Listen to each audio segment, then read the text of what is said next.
first pick, and then you can finally secure a counter on the last pick. So yes. But in MPL, how about that, Redmar? Yeah, it's the answer of the second and third pick on the blue side. Yeah. Because of the the tendencies are like we have a very small hero pool of heroes that are picked in the the first and second pick on the red side. Hence why earlier the Arlot was such a big surprise. Yeah. Teams prioritizing Kanata a little bit more, even like Claudia a little bit more. So interesting here. TNC, their second and third picks here need to be really good. What are you suggesting though? Still don't see the draft. Yeah. Later on, maybe after Omega. Will it be a flex jungler or will it be an XP lane? Okay, tendency is XP laners and mid laners get picked in the first phase. Right. That's the go-to pickups there. But I think that might have to change given how much of a focus Coach left and right are given over to Kelra. Look at this. Wait. First phase, these 3 bans, 2 of them are for Beatrix and Harith. Kelra heroes. What is this for TNC? What are the Harlot first pick. why? We see that in the other regions. Yeah. Malaysia, Cambodia also. Which just started yesterday. Yeah, right. Okay, so this is what we're talking about here. These are 2 of the mid picks usually picked up. Okay, there. Okay, fast picks here. This Diggy pickup is big for TNC Pro Team. This is the Diggy of Ben Finks that secured 2 Lord Steals last week against Arnik in Game 1. That's right. Killer Diggy. Yeah, the Killer Diggy. And they have the Melissa as well. So the pick here for Lewis, if it's not going to be the Glue, might actually be the Yuzhong. I'd want to see them pick up their XP laner right away. Yeah, at this point, if you see TNC invest too much into banning out Kelra heroes, just tell Dwayne to hunker down. It's like, you know what? Yeah. They put in this much, just wait till the last phase, dude. Yeah, they're red side being anyway. unpredictable. They pick their XP laner now. They pick their gold laner 4th pick. Okay, let's see how Smart Omega weighs this. Did they see the Diggy coming? Did they just let out loose Ben things to go back in his form? But Moskov, okay, for Smart Omega. All right. So the whole cleanse of the times journey is not going to matter. He didn't really hit with the stun and the pushback, the knockback, but the damage, the pure damage that Smart Omega's putting on the table here, closing up their first phase. Yeah. Okay, so let's talk about this Moskov pick. It's unanimous that a lot of the top marksmen in the game will struggle up against a Melissa. In terms of the discussion of which of the marksmen has the highest possibility of being able to stand toe-to-toe with the Melissa in the lane is actually the Moskov. Right. Because of that dash that he has as well. And the amount of reach he has, of course, with this basic attack being surprisingly pokey and long range. Pokey, yeah. So Let's go to Hokey. this is actually a great pickup for Omega. Maybe that's why they picked up right away. A hokey pokey. Yeah, Great. okay. Put your left foot in. Left foot out. I don't know the song. They never taught me that in What? kindergarten. Really? Or you skip kindergarten? No. I just never learned the song. No. All right, so I thinking hear about you. what TNC might block out here, still no clear hero for Miko. Also, still no clear hero for Lewis. Oh, there's a Frankie. Yeah, they banned it out. So There it is. Kufi or That's- Kufra Yeah. still open, so there's no tank for Smart Omega to get. So who do you ban now for the last option? Well, that's Eve. Preventing the Mage Burst against TNC because clearly they don't have that yet. So clearly Bending's going to use this as roam. You know what hurts here for TNC? I know they have the Diggy, but either the Cho or the Kufra will be like perfect for the lineup of Omega right now. Either of those two are going to be great. And the Lolita will actually still be open. Right, yeah. So maybe Omega will dump more crowd control abilities so that they can force out the times journey early. And hence why this Farsa pickup is maybe they also Crowd foresaw control. the Diggy coming. All right, so there's 2 ways to deal with the Diggy, right? Well, technically 3. 1 is you wait out the times journey. 2 is you dodge the times journey and you just don't play with much CC at all, make it useless. And the other is to overload it. Force it. Yeah, they can still do all 3. All 3 possibilities for Smart Omega are still on the table. I wonder how they'll respond. Again, the Kufi's still out there. Yeah, even also the Atlas. Oh yeah. No, Yeah. but that's I'm not so sure. Yeah, but Yeah, against the times journey. no. Yeah. But Olapu the XP lane is a priority now of Smart Omega. So the red side has now the option to secure one more if TNC secures something that it can be countered. What's inside now for the Phoenix Army? Let me see. They might go for a much tankier jungler. An assassin jungler here might actually hurt them. So I want to think Barrett's, but they haven't really showed that. Okay, is that a Julian? And a Hilda. What? Excuse me. Interesting. Who's going where? Could Okay. be, Is this too much poking? could be a support Diggy and then a roam. So mid lane. Okay. So Yes. it Mid is a lane jungle Diggy. Julian. Double roam again. Okay. I am just trying to figure out what TNC is up to right now. With the Okay. first pick, Arlet. You and me both. Yeah. Yeah. What Leo said actually makes the most sense. And I don't see anyone else going to the jungle other than that Julian. And eventually there is the Cho there for Omega. Let's wait for the shifts. It's Yeah. that Escalera holding Hilda? Yeah. Yeah, they're not swapping. They're not swapping it. It's a mid lane. No, Hilda. again, I think it's two roamers. Yeah, again. Again. It's killer. It's that killer instinct you're talking about. Yeah. But if you're doing this whole Hilda in living in yo jungle, fam style against a Fredrin, you usually do this against assassin junglers. Yeah, Frederick's tanky. Yeah. And he can take a lot of damage and then dish out a lot of damage. And the members of TNC couldn't take it. Again, TNC, I mean, we talked about experimentation. We talked about calculated experimentation. Just because right now we're a little bit perplexed about it, doesn't mean it won't work. That's true. Obviously, there's a lot of thought put into this. But because it's something that we never see, and even like in the practice of it all, up against a tankier jungler, there's a lot of question marks. You know what? Right now, I'm just excited to see how they actually play this. Count me in. It's game number 2 in TNC versus Smart Omega. Will this turn out for a sweep for the Barangay, or will this be a rising point for the Phoenix Army? Let's see how this goes. So it's Escalera onto the mid lane. That confirms it, yeah. So up against a Farsa. That's a Diggy with Avarice. Yes. Diggy with an avarice and a favor boots. Yeah. So he's gonna try to leverage the shields that he gets. Yep. You know, from the Times Journey. And then Escalera without roam, not yet. Interesting ideas. I mean, TNC has made a name for themselves this season as being Yeah. a team that, I mean, they're the ones who showed up with the Zilong and actually almost made it work, even though it struggled. And the ad is on point, right? Okay. Yeah. Let's also not forget in Season 9, they were one of the first teams to actually use Demon Slayer, which Correct. is now a mainstay.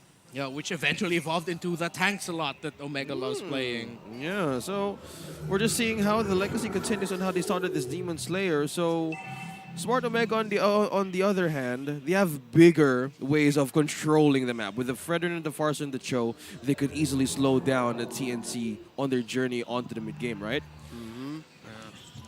TNC checks out if this is going to be a bend things Diggy with magic damage, like second item Divine Glaive, Right away. Omega needs to watch out for that actually, because this is going to hurt.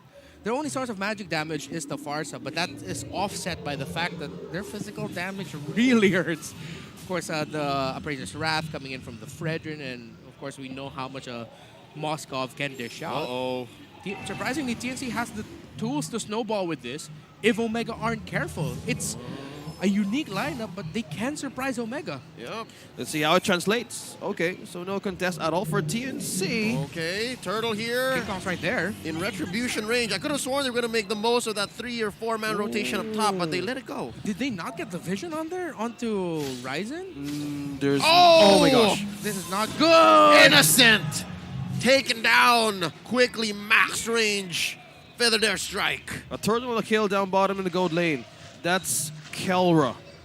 Yeah, man, I feel like at that moment, Innocent was just thinking to himself, if only Feathered Airstrike could be blocked by my dome. But it ended up tried. becoming more like a target Yeah, but it can't. for Omega. That was a great layering of abilities coming in from Stone and Keller, clearly working together to secure that kill onto Innocent, which, again, very perplexing as to why TNC would dive Lewis, try to get a kill onto him top, but not contest the turtle.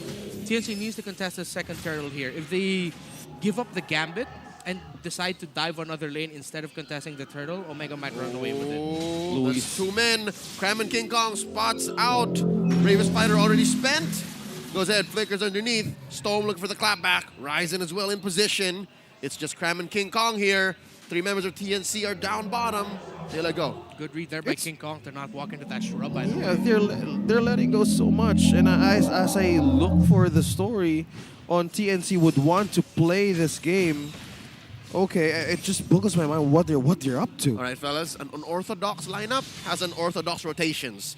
So Yeah. they might be seeing things and doing things that we don't understand quite yet. Miko walks into a bush, forces out Ben Things to move out of it. Better dare strike by Stome, throws out a few salvos, pushing Ben Things out of range. 4 members of Omega back off. Okay. So, the good thing about the lineup of TNC is if Omega run away with the lead here, they actually have a respectable lineup in terms of being able to defend much better compared to their Game 1 lineup.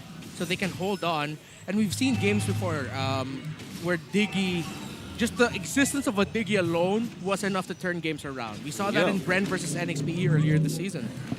Now Ryzen is up against Ben Things and Nilas Carrera. Who's gonna make this take on the Turtle? Turtle at half health. Miko catches Ben Things. No one home. Cram goes down. Oh, but Miko gets taken down first. Cram survives with the help of the tenacity, but it's Kelro takes down Innocent. Unbelievable trades here. 1-1. Turtle still standing. Who's gonna take it? King Kong with an immaculate pull. Then Bombs pushing away Ryzen. He says not worth it. We're backing off. Turtle looks like it's gonna go over to TNC. Good contest. We talked about it earlier. TNC needed to contest it, and they did that well. It's an interesting scenario seeing how the Tilda on the hands of Escalera's playing. It's passive, but of course he's being aggressive and showing himself. But for some reason, Escalera showing himself in the backline of Omega, it's enough for Omega to think, maybe should we... you see the hesitation there. Yeah. And that really threw off Omega's approach in that team fight for the Turtle. Oh, maybe that's the only way to get them off guard, because Escalera, on the other hand, gives vision, answers to the problems of game number 1. Those are great veteran instincts by Miko, by the way, to not get close to that shrub. If he did, he would have been taken out of this game. King Kong would have been able to burst him down alongside Escalera.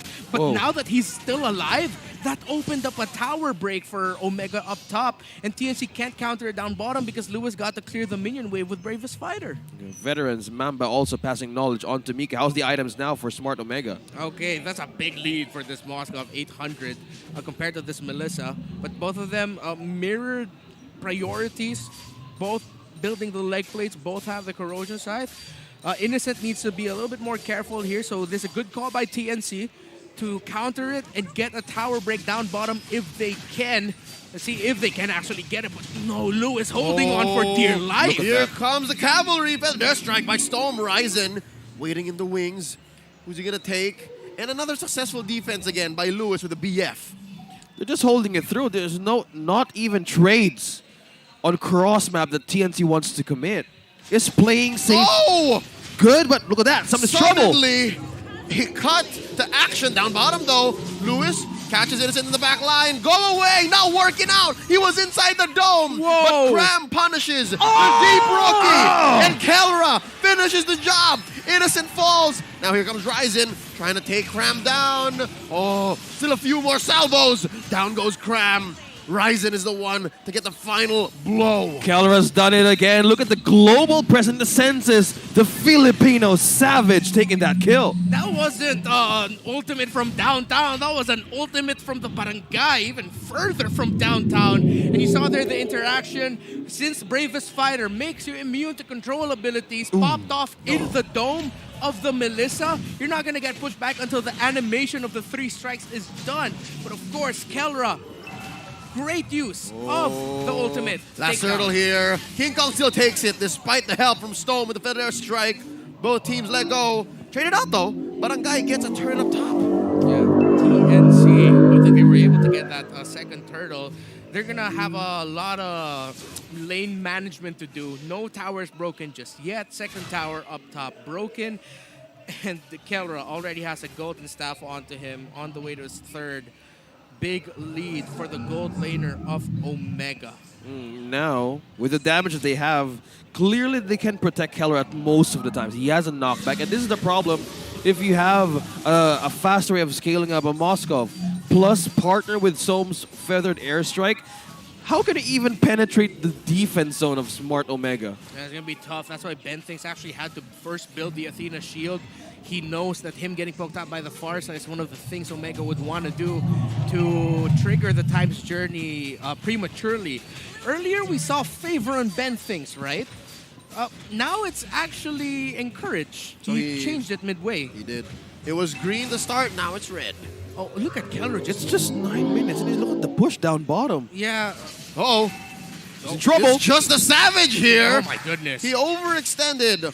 He overstayed his welcome. The punish from TNC. Stone could not stop the assault. That's a shutdown on this Moskov. Yeah, that's a miscalculation by not just Keller. It seems like for the majority of Omega. What? A flicker in, reverse time on the Storm, very, very low, down goes the Farsa, Innocent gets a kill. Okay, it Slow was a questionable progress. start to it, but it worked. It worked Okay. out. Maybe for a second. Unorthodox picks in rotation. Well, this answer is... It's a domino effect. I mean, Kelra fell's like Farsa, Stone was like, I don't know, it might have thrown him off. Yeah, it's like, oh, where'd he flicker? What? What? And then suddenly he gets taken out. Yeah. Next level mind games right now by Ben Things. Well, now they have a good window to take back this objective because that was the problem of the space that Omega's creating. They have the Lapu Lapu. We haven't seen Luis, but now look at this action. Reverse time on Miko, puts him at a third of his health. Pops the regeneration. Definitely not a fight he wants to miss. But I think the call from Ryzen was, I'll make this last a little longer. Go ahead, Miko. Get some regen. And look at where Kelra's positioned. I'm not sure if this is a fight that they want to take. This is dangerous. If you're looking at the scale of the macro game of... Oh my goodness! Oh, Lord. Again, they pick off Kelra, but it looks like they're committing. Ryzen secures this Lord. First one of the game. And just like that, the Barangay just makes a beeline for their defense, but they fail. Sacrificing Keller for that Lord, was that worth it, Renmar? Oh, well, they do have the Lord with them. Let's see if they can actually push it. If they can get some towers here, especially that tower in the mid lane, it would have been worth it. Okay, so... Okay, this progress is progress no matter how small, but now they need to not do those miscalculations again if you're a smart Omega, because the damage of Keller right now could be so deadly that TNC is forced to build on defense items since they have both boots and roamers so that they could take advantage of. That's right. Good news and bad news. Bad news is Kelra's still gonna hurt late game, right? Good news is, at least they're still finding him. So they can continue this, but I don't know how much more they can because the map is shrinking. Here's a push on bottom, Storm with a Feathered Air Strike. Few hits there. Cram comes in with a vengeance, gets a knock-up, gets a kick, and there's a Time's Journey. He's gonna survive thanks to Ben Things, but the turret's still gonna fall. The Barangay are happy with that demolition mission, and now Escalera, look at the back line, using that Cyclone Eye, dashing on through with the sprint. He pulled just everybody to go around the rock. Buying time for TNC to just hold on. How's the items now? All right. Still no damage item for Ben Things, although he is building that Enchanted Talisman. Oh, actually able to complete it already.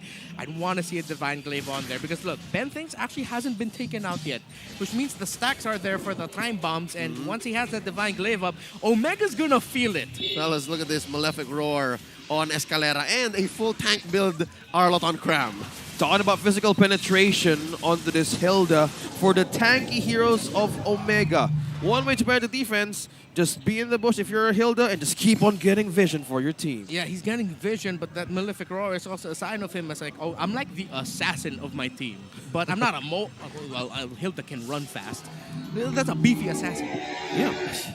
And it's Cram who's the tank. If he can continue to get those setups with those flickers and those final slashes, it's going to be great for TNC. Yeah, we were just talking about it, but did somebody spot Ryzen and Stone by just being on the Do they know? push? And knowing TNC and seeing how they play in the past 12 minutes, usually this is a safe spot for the Farsa, right? That pixel brush. But when you're playing against TNC the way that they have in this game, I don't think so. Like, again, that's what's so cool about an unorthodox lineup. It has an unorthodox approach. So you think you got it solved, but not when you're playing against TNC, not like this. Yeah, because I feel like also Stone now realizes like the danger he's faced off up against that Hilda. So even Omega are a lot more cautious in terms of how they're taking fights. And it seems like they're always cautious now about the presence of the Hilda, and they're just watching out for Escalera. Yeah. If TNC can play their cards right, they'll find Omega in the perfect sandwich. But look at that. So many members of TNC here by this Lord. There are 3 members of Omega up top. Ryzen just pulling them and baiting them in this objective. Yep, and I believe the prior call was for Keller to break that inhibitor up top, but it looks like a change of plans. Miko caught out here. A lot of damage spent in already. Bentings dropping them bombs. Again at max stacks. Reverse time on Miko. Displacing him. Who's going to take this turtle? Rather a Lord. It's Ryzen. And down goes Keller. King Kong finds him again. Ryzen with the Appraiser's Wrath. Escalera gets kicked up in range of the turret. Lewis, BF on out. King Kong caught by a salvo. Just like that, TNC with the punish, but Omega walks away with that luminous Lord. Oh, look at that wave And a down bottom. push. Push down bottom. There's minions pushing in. Although the Keller's just a casualty, we'll still be able to hold this through. Oh man, Omega still in control here, definitely. Innocent just built up the Athena shield, and yeah, they're gonna have their work cut off for them in this defense. It's, I don't know if it's unfortunate or just incredibly bad timing that King Kong does not have his ultimates ready up for those objective fights. He can't commit those enhanced sword entries to actually even try to secure those lords. Like, he was standing there close enough, but more often you'll see that Fredrin win that retry battle. Yeah. The utility and the mastery of Ryzen. ouch. Miko.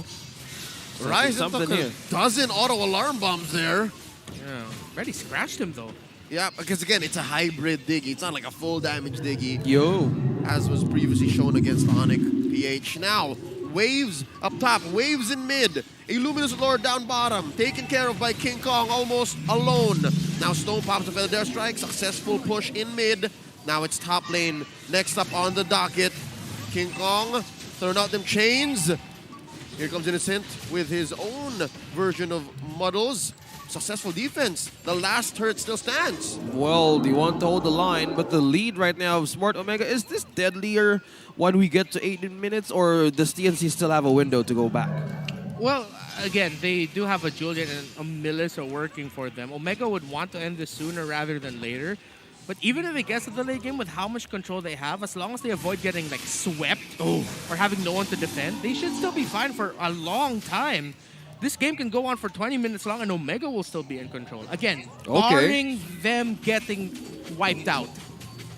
Okay, not getting wiped out. Omega has a checklist to follow, but TNC here, I'm just seeing damage coming in from Innocent and Ben Things. Is this enough? Like how they wanted to hold and clear the lanes. We're just looking at the items. Will this be enough to pierce through Omega? Well, with the Melissa on board there, the Melissa will be more than enough to actually stop. It's not a Divine Glaive, it's actually a Genius Wand. Sorry, Glowing Wand picked up there by Ben Things. And he's building up towards what I assume would be a Immortality? Anti-Kiras. Or Anti-Cuirass. Oh yeah, Anti-Cuirass. And then the glaive, I assume, would be following up. Yep. Yeah. Oh, he's changing Roam Boots around. Oh, How's that conceal? There's a call. Ooh, what? oh, Oh my gosh. Lewis. The flicker. Okay, all right. So did he switch up with the conceal again? Yes. All right, that's what that was. Oh, look. Uh-oh, Miko with his own. There's a lot of flickers used King by Kong with three. with an enhanced sword out. Yeah. Now, Gonna be this hard is for him. a 16-minute Lord pulled in by Ryzen. A lot of ults I think he hurt. are unspent. A lot of battle spells as well. But TNC have to take care of their base. A lot of waves are crashing in. Ryzen not letting go. They need to hold on if they want to win this game. If TNC wants to force a game number 3, they would need this Lord for a push for the defense of Omega. Still opening at Ryzen. Being spotted down by 4. Shout. There's a Feathered Airstrike. Drawing a perimeter around this Lord. Now it's Miko buying time. Way the dragon on the Cram. Innocent takes down the roamer from Omega. And Ryzen secures the Lord. It's a body for an objective. That's a push for the Barangay. And also, minions down bottom, clear. That is heartbreaking for TNC. Ryzen didn't even expend his retribution. No. King Kong went in there, committed the retribution. Ryzen didn't even need to use his and still walked away with securing the Lord. Heartbreaking for TNC, but if you're Omega, they handled that with a lot of composure. To not commit so much, to not to give up and use abilities way too early. Look at Escalera. spots Stone, but Stone pushes him back.